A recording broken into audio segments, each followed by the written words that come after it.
Private hospital का bill insurance cover करूगी कि नहीं?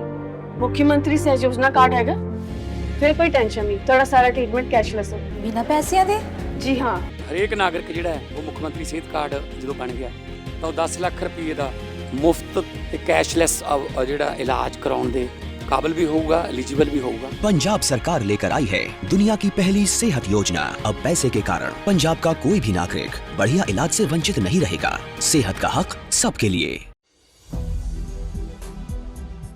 नमस्कार, आप देख रहे हैं 4 PM और मैं हूं आपके साथ सिमरन। दोस्तों, संसद में शुरू हुई बुक कंट्रोवर्सी में आखिरकार बीजेपी को बैकफुट पे आना पड़ा है। पिछले 2 दिनों से जो एनडीए राहुल गांधी और विपक्ष को घेरने पे लगी थी, लेकिन अचानक बीजेपी का ये दाव उल्टा पड़ गया क्योंकि वो अपने ही बनाए मकड़ जाल में बुरी तरह फंस गए। एक और जहां पीएम साहब के धन्यवाद भाषण के बिना राष्ट्रपति के अभिभाषण पे चर्चा समाप्त हो गई, तो वहीं दूसरी ओर धन्यवाद प्रस्ताव से ही एनडीए को काम चलाना पड़ा है। माना जा रहा है कि पूरे मामले में ना सिर्फ बीजेपी को करारी शिकस्त मिली है, बल्कि राहुल गांधी की बुक स्ट्रेटजी ने मोदी सरकार को घुटने टेकने पे मजबूर किया है। कैसे पूरे मामले में बीजेपी का करारी हार उनको बताई जा रही है, सब कुछ आपको अपनी इस रिपोर्ट में अच्छे से बताऊंगी। दोस्तों, संसद में राष्ट्रपति के अभिभाषण के बाद लगातार 3 दिनों से गतिरोध चल रहा है। राहुल गांधी अपने भाषण में पूर्व सेना प्रमुख MM नरवणे की बुक से एक कोट करना चाहते थे, उस पे बीजेपी को जोर का ऐतराज हुआ। आप सबके भरोसे से हमने हमेशा मजबूत और सच्ची पत्रकारिता की है। चैनल को आप सबने सब्सक्राइब तो कर ही रखा है, हमारे चैनल को ज्वाइन भी कीजिए। हमारे चैनल के मेन पेज पे जाइए, जहां सब्सक्राइब लिखा होता है ठीक उसी के बगल में आपको ज्वाइन का विकल्प दिखेगा। ज्वाइन बटन पे क्लिक करके पेमेंट प्रोसेस पूरा होते ही आप हमारे सफर का मजबूत हिस्सा बन जाएंगे। गृह मंत्री से लेकर रक्षा मंत्री और संसदीय कार्य मंत्री का दावा था कि बुक प्रकाशित नहीं है, प्रमाणित नहीं है। इसको कैसे सदन में कहा जा सकता है? हालांकि राहुल गांधी ने बुक को सदन में लाके साबित कर दिया है कि बुक प्रकाशित भी है और प्रमाणित भी है। और बीजेपी सिर्फ और सिर्फ इस वजह से नहीं पढ़ने देना चाहती क्योंकि बुक में बीजेपी के खिलाफ लिखा हुआ है और बुक में पूर्व सेना प्रमुख ने सीधे पीएम और गृह मंत्री पे सवाल उठाए हैं। हालांकि 2 बार इस बात को राहुल गांधी ने सदन में बोलने और अपनी बात रखने की कोशिश की तो सत्ता पक्ष ने हंगामा किया, लेकिन जब अभिभाषण के समाप्ति की बात आई तो फिर सत्ता पक्ष खुद को छिपने की जगह ढूंढने लगा और पूरी तरह से एक्टिव हो गया है। पहले तो सत्ता पक्ष ने लोकसभा में कोशिश की कि प्रधानमंत्री का धन्यवाद भाषण हो जाए, लेकिन जब दाल नहीं गली तो बीजेपी ने अपनी रणनीति भी बदल दी कि पीएम साहब का भाषण राज्यसभा से लोकसभा में ट्रांसफर कराए। लेकिन बाद विपक्ष के तेवर आक्रामक हो गए। विपक्ष ने खुला ऐलान कर दिया कि अगर विपक्ष को नहीं बोलने दिया जाएगा तो क्या सिर्फ सत्ता पक्ष के बोलने के लिए संसद बनी है? प्रियंका गांधी ने सदन के बाहर मीडिया से बिल्कुल साफ कहा कि जब तक LOP को नहीं बोलने देंगे तब तक पीएम मोदी को भी नहीं बोलने दिया जाएगा। इंदिरा गांधी जी कभी पीछे हटी निर्णय लेने से? कभी पीछे हटी? पाकिस्तान के 2 टुकड़े कैसे किए? अपने कमरे में दुबक के कि हम निर्णय नहीं लेंगे, आप ले लीजिए। ऐसे नहीं होती है लीडरशिप, नेतृत्व ऐसे नहीं होता है, देश ऐसे नहीं चलता है।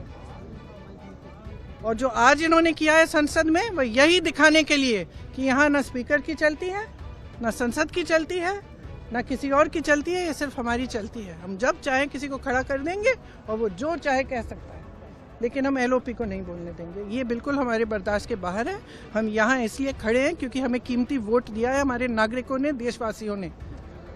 हम समय व्यर्थ करने के लिए यहाँ नहीं आए हैं। हम यहाँ इसलिए खड़े हैं कि उनकी आवाज़ उठाएं, और हम उनकी आवाज़ उठाएंगे।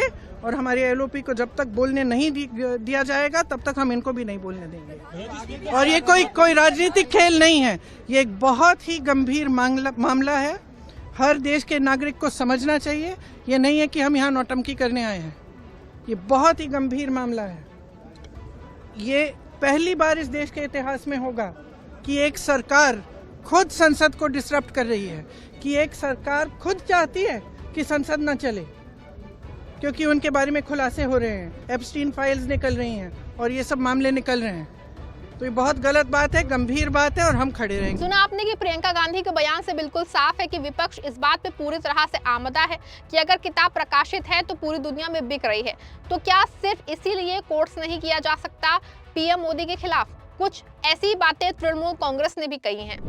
नहीं, अब तो हम लोग तो अपेक्षा कर रहे हैं, वी वर वेटिंग कि कब मोदी जी आएंगे और वो अपनी बात रखेंगे। विपक्ष को बोलने का मौका नहीं है, लीडर ऑफ ऑपोजिशन को बोलने का मौका नहीं है। सिर्फ प्रधानमंत्री जी बोलेंगे, सिर्फ होम मिनिस्टर बोलेंगे, सिर्फ डिफेंस मिनिस्टर बोलेंगे, क्योंकि वो देश चला रहे हैं। सत्ता पूरी जिंदगी नहीं रहेगी, पूरी उम्र नहीं रहेगी। आज वक्त है, तब जाके ये तख्त है, आगे जाके वक्त नहीं रहेगा और फिर ये ताजो तख्त भी नहीं रहेगा। तो पेशेंस से काम आए और विपक्ष को बोलने का मौका दीजिए, क्योंकि देश भले आप चलाए, ये जो सदन है वो विपक्ष से चलती है। It's run by the opposition, so respect the opposition, respect democracy and respect people of India. सुना आपने कि सियासी घोष का साफ कहना है कि जो सरकार भले से बीजेपी चला रही है, लेकिन सदन विपक्ष की मर्जी से चलता है और अगर सदन चलाना है तो सबकी बात सुननी पड़ेगी। हालांकि सबकी बात ना सुनने का खामियाजा बीजेपी को भुगतना पड़ा है, क्योंकि राष्ट्रपति के अभिभाषण पे चर्चा बिना प्रधानमंत्री के धन्यवाद भाषण के खत्म हो गई। नियम ये कहता है कि राष्ट्रपति के अभिभाषण पे चर्चा के बाद प्रधानमंत्री को उसका जवाब देना होता है, लेकिन आज क्या हुआ? सदन में जैसे ही प्रधानमंत्री बोलने के लिए खड़े होने वाले थे, विपक्ष ने वो आईना दिखा दिया जिसे देखने की हिम्मत सरकार में नहीं थी। बता दूं आपको, सरकार की कोशिश की गई कि लोकसभा की जगह राज्यसभा में प्रधानमंत्री का धन्यवाद भाषण पेश कराया जाए। सरकार ने फैसला किया कि सिर्फ धन्यवाद प्रस्ताव से काम चलाया जाएगा और आखिर में धन्यवाद प्रस्ताव लाया गया है और उसके बाद सदन की कार्रवाई को स्थगित कर दिया गया है। धन्यवाद प्रस्ताव को सभा के मतदान के लिए रखता हूं। प्रश्न ये कि राष्ट्रपति की सेवा में निम्नलिखित शब्दों में एक समावेदन प्रस्तुत किया जाए कि सत्र में समवेत लोकसभा के सदस्य राष्ट्रपति के उस अभिभाषण को जो उन्होंने 28 जनवरी 2024 को एक साथ समवेत संसद की दोनों सभाओं के समक्ष देने की कृपा की है, उनके प्रति हम अत्यंत आभारी हैं। जो सदस्य इसके पक्ष में हाँ गए, सदस्य विरोध में ना गए, मेरे विचार में निर्णय हाँ वालों के पक्ष हुआ, निर्णय हाँ वालों के पक्ष हुआ, प्रस्ताव स्वीकृत हुआ।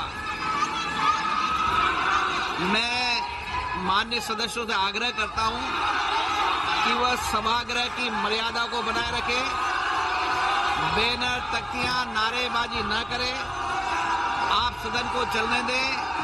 बजट पर महत्वपूर्ण बजट पर चर्चा होगी, सबको अपने विचार व्यक्त करने का अवसर मिलेगा। आप सदन नहीं चलाना चाहते,